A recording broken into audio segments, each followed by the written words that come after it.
Okay, so today we are going to discuss the topic sedative hypnotics.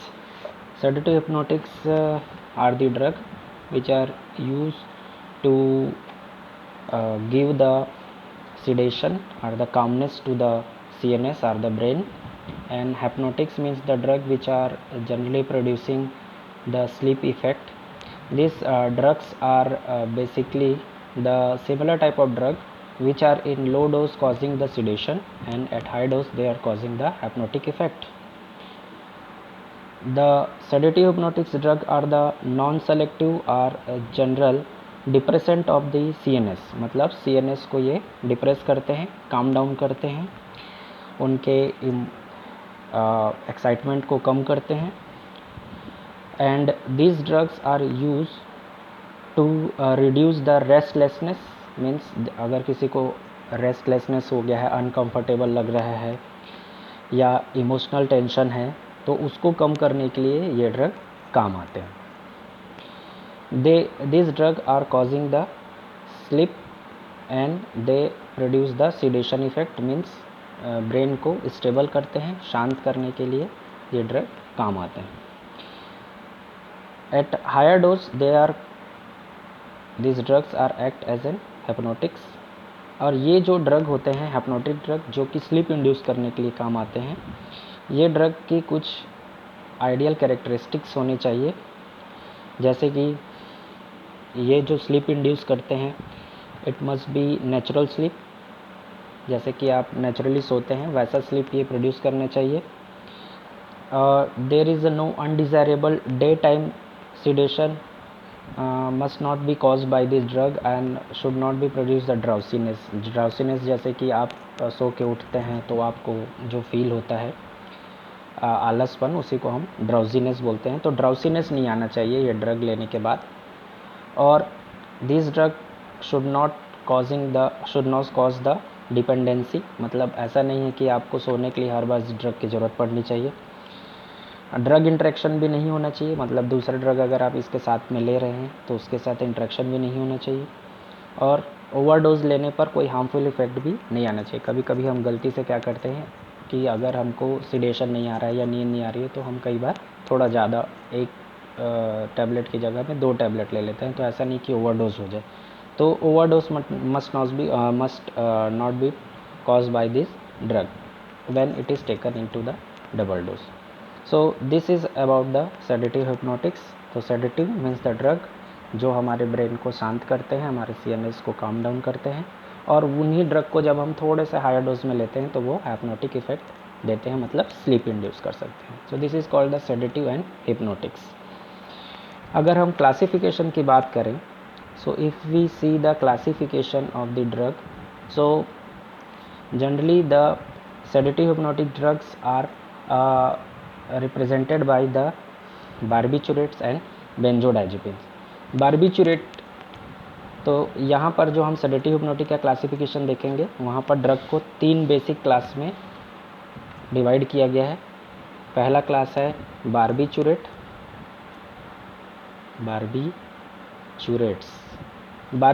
क्या होते हैं? Barbiturate जिसमें बारबिचुरिक acid का स्ट्रक्चर प्रेजेंट होता है उनको हम बारबिचुरेट बोलते हैं. बारबिचुरिक एसिड का अगर आप स्ट्रक्चर देखेंगे तो उसमें आपको मिलेगा एक 6 मेंबर रिंग जिसमें प्रेजेंट होगा एक यूरिया, जैसा कि आप देख सकते हैं NH2CO NH2. यहाँ पर 2 H को रिप्लेस करके फिर यहाँ पर दोनों ही साइड पे 2 कीटो मोइटी जोड़ा गया है. और उसके बाद एक कॉमन यहाँ कार्बन होता है. इस स्ट्रक्चर को, this is CH2 group is present over here. This structure is called the barbituric structure. Barbituric acid structure. So this barbituric acid structure is there.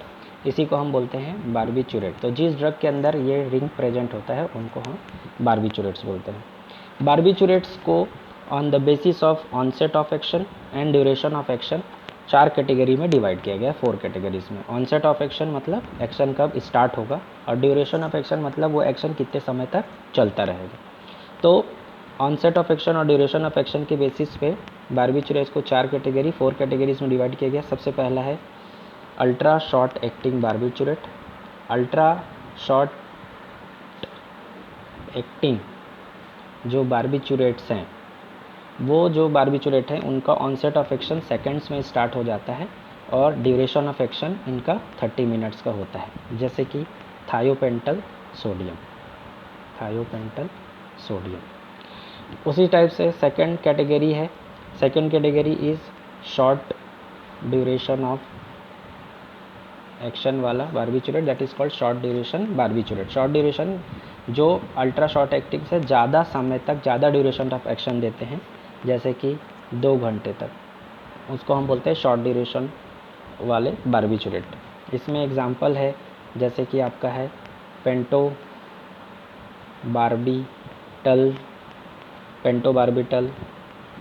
साइक्लोबार्बिटल,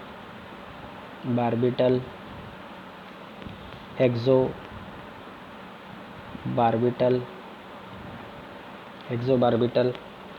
इसी टाइप से अगर ड्यूरेशन ऑफ एक्शन और ज़्यादा होता है ड्रग का, तो 2 घंटे से ज़्यादा होता है, तो उसको हम बोलते हैं intermediate acting barbiturate. Intermediate acting barbiturate का जो ड्यूरेशन ऑफ एक्शन होता है वो 3 to 5 आवर्स का होता है, जैसे कि एमोबार्बिटल। ठीक। उसके बाद आता है long acting barbiturate. Long acting जो बारबिचुरेट्स होते हैं, ये इनका जो ड्यूरेशन ऑफ एक्शन होता है वो मोर देन 6 आवर्स का होता है, जैसे कि फिनोबार्बिटल। तो ये कुछ ड्रग हैं जो बारबिचुरेट कैटेगरी को बिलोंग करते हैं। अगर हम इनका कुछ स्ट्रक्चर देखना चाहें, तो अगर हम यहाँ पर एक लीड स्ट्रक्चर बनाते हैं बारबिचुरेट का, जैसे कि ये हमने पहले यूरिया मॉइटी बनाया, ये C डबल बॉन्ड हो, यहाँ पर भी कीटो मॉइटी है, तो there is 3 keto moiety is present in this structure.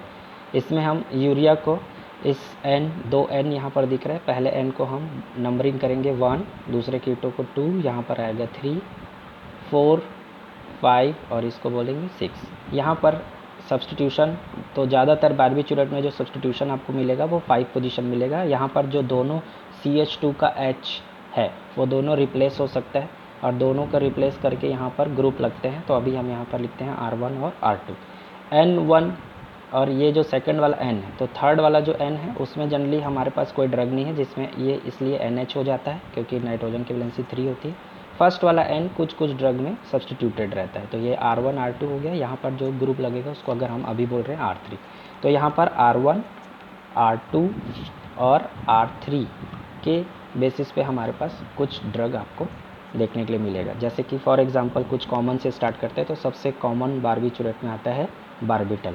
बारबिटल में R1 जो होता है वो इथाइल ग्रुप होता है C2H5, जो यहाँ पर लगेगा C2H5।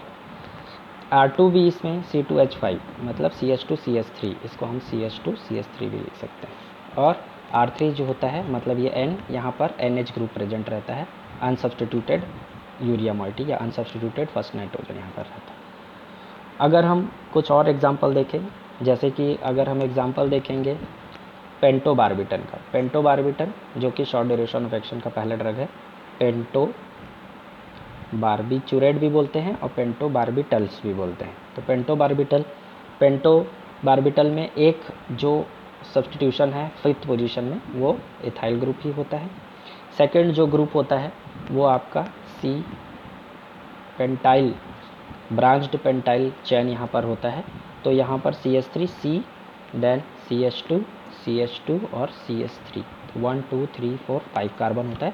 बट इसका जो साइट ऑफ अटैचमेंट होता है वो सेकंड कार्बन, ये फर्स्ट कार्बन है, ये सेकंड, ये थर्ड, ये फोर्थ और ये फिफ्थ। तो सेकंड कार्बन से ये अटैच होता है इस 5th पोजीशन पे, और इसका जो R3 होता है वो भी H होता है।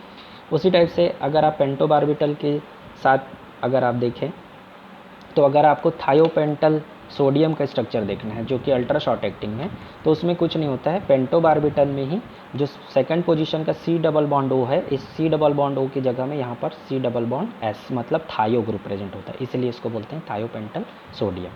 तो पेंटोबार्बिटोन और इसको बोलते हैं थायोपेंटल बार्बिटोन, उसी को हम अल्ट्रा शॉर्ट एक्टिंग बारबिचुरेट में कैटेगरी में कंसीडर करते हैं। इसके बाद कुछ जैसे कि एग्जांपल देखेंगे, यहाँ पर साइक्लोबारबिटल का भी एग्जांपल लिखा हुआ है। तो साइक्लोबारबिटल में साइक्लोहेक्सीन ग्रुप यहाँ पर प्रेजेंट होता है। तो क्या होता है कि एक जो R1 है वो तो C2H5 होता है, और जो सेकंड R2 मतलब ये R2 ग्रुप होता है, ये साइक्लोहेक्सेन हो गया, डबल बॉन्ड लगाने से साइक्लोहेक्सीन हो गया। साइक्लोहेक्सीन ग्रुप यहाँ पर प्रेजेंट होता है R2 में, और R3 इसका H होता है। उसी टाइप से हेक्सोबारबिटन भी रहता है। और उसके बाद हम दूसरे कैटेगरी का ड्रग देखें, जैसे कि हम देखें एमोबारबिटन। तो एमोबारबिटल में क्या होता है कि यहाँ पर एमाइल ग्रुप प्रेजेंट रहता है। तो एक तो C2H5 रहता है, और ये जो दूसरा ड्रग है यहाँ पर भी 5 कार्बन रहता है, लेकिन उसका ब्रांचिंग अलग तरीके से होता है। ये CH2 CH और यहाँ पर CH3 और यहाँ पर भी होता है CH3। तो यहाँ पर जो पॉइंट ऑफ अटैचमेंट अगर आप देखें तो अलग तरीके से है, यहाँ पर अलग तरीके से है। तो दोनों में ही 5 कार्बन है, लेकिन यहाँ पर सेकंड कार्बन से अटैचमेंट है, और यहाँ पर जो अटैचमेंट है वो दूसरे साइड से अटैचमेंट है, मतलब लगभग इस कार्बन से अटैचमेंट यहाँ पर हो रहा है। तो इस तरीके से ये एमोबारबिटन है, इसको अमाइल ग्रुप बोला जाता है, इसलिए इसका नाम है एमोबारबिटन। इसका भी जो R3 है वो H रहता है। R3 किस में सब्सटीट्यूटेड रहता है? तो जैसे कि आप बात करें कि मेफोबारबिटन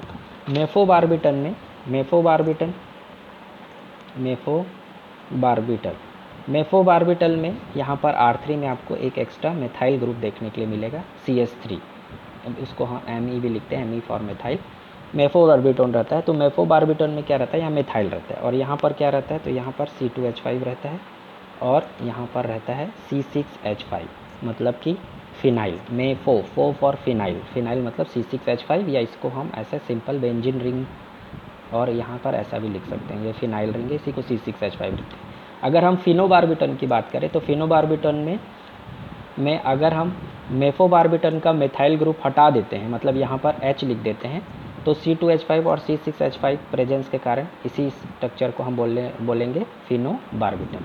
तो मेफोबारबिटन और फिनोबारबिटन में ये डिफरेंस है कि R3 में मेफोबारबिटन में मिथाइल होता है, फिनोबारबिटन में H प्रेजेंट होता है। ठीक है, तो इस तरीके से ये अलग अलग बारबिचुरेट बनते हैं, जहाँ पर हम R1, R2 और R3 में अलग अलग ग्रुप अटैच करते हैं, जैसे कि एथाइल ग्रुप या साइक्लोहेक्सीन, पेंटाइल ग्रुप, पेंटाइल चैन, या अमाइल ग्रुप या फिनाइल ग्रुप। इसके बेसिस पे हमारा डिफरेंट कैटेगरी के बारबिचुरेट बनते हैं। ठीक, तो this is the first category which is the barbiturate that has the 4 different category: ultra short acting, intermediate acting और लॉन्ग एक्टिंग। ये फर्स्ट कैटेगरी है क्लासिफिकेशन का। सेकंड कैटेगरी अगर हम देखें तो सेकंड कैटेगरी आता है बेंजोडाइज़ेपिन। बेंजोडाइज़ेपिन की अगर हम बात करें तो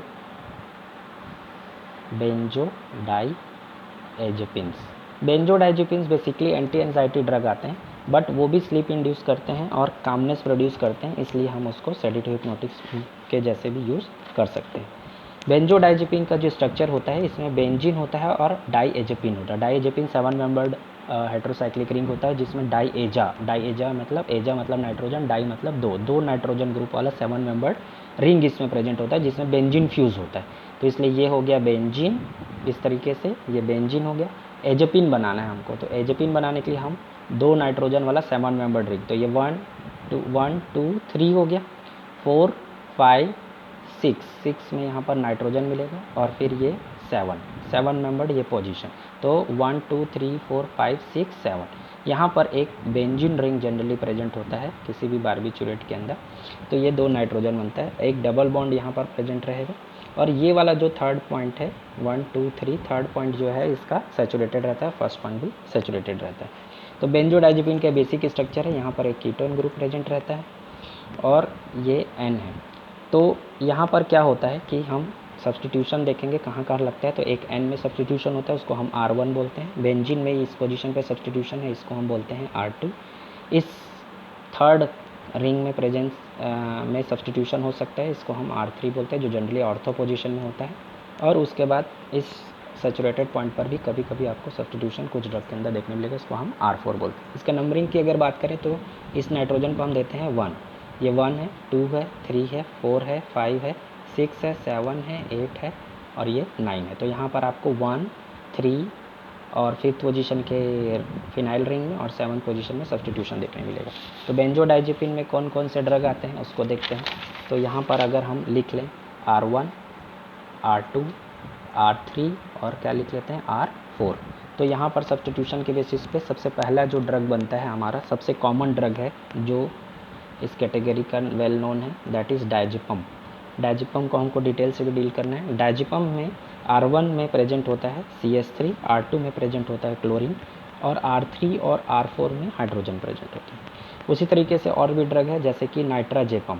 नाइट्राजेपम जैसे कि नाम में ही समझ में आ रहा है नाइट्रो ग्रुप प्रेजेंट होगा, लेकिन ये नाइट्रो ग्रुप कहाँ प्रेजेंट होगा, तो R2 में जो डायजेपम में क्लोरीन है उसकी जगह में नाइट्राजेपम में नाइट्रो ग्रुप प्रेजेंट होता है और R1 इसका अनसब्स्टिट्यूटेड मतलब हाइड्रोजन होता है, R3 में भी हाइड्रोजन होता है और R4 में भी हाइड्रोजन प्रेजेंट होता है। ठीक है, उसी टाइप से हमारा नेक्स्ट ड्रग है क्लोनाजेपम। क्लोनाजेपम में क्लोना मतलब क्लोरीन प्रेजेंट होगा, तो यहाँ पर डायजेपम में एक क्लोरीन होता है, क्लोनाजेपम में 2 क्लोरीन होता है और मिथाइल ग्रुप प्रेजेंट नहीं होता है R1 में, यहाँ H होता है।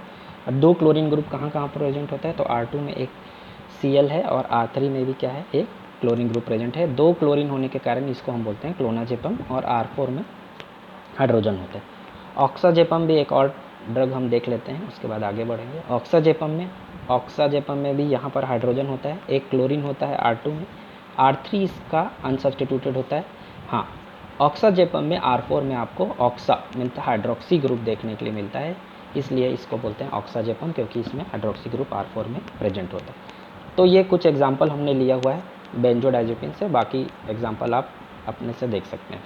थर्ड कैटेगरी इसमें आता है जिसको हम बोलते हैं non barbiturate and non benzodiazepines, मतलब ना ही इसमें बार्बिचुरिक एसिड का रिंग है, ना ही इसमें बेंजोडाइजेपिन रिंग प्रेजेंट होता है, उसको हम बोलते हैं non barbiturate non benzodiazepine sedative hypnotics. तो इसमें कुछ मिसलेनियस ड्रग आते हैं, जैसे कि इसमें भी सब कैटेगरी है एमाइड एंड इमिड। जैसे कि एग्जांपल है इसमें ग्लूटेथेमाइड। ग्लूटेथीमाइड जो ड्रग है उसमें बार्बिचुरिक एसिड नहीं होता है और ना ही बेंजोडाइजेपिन होता है। इसमें आपको देखने मिलेगा ये रिंग, इस रिंग को हम बोलते हैं पाइपरिडिन, जिसमें 2 कीटो मोइटी होता है। और ग्लूटेथेमाइड में स्पेसिफिकली यहाँ पर सब्स्टिट्यूशन प्रेजेंट होता है 1 to 3rd पोजीशन में। 3rd पोजीशन में प्रेजेंट होता है एक एथाइल C2H5 और एक प्रेजेंट होता है फिनाइल। तो यहाँ पर आप लिख सकते हैं C6H5, फिनाइल के लिए कहीं कहीं PH भी लिखा होता है, इसको हम फिनाइल बोलते हैं।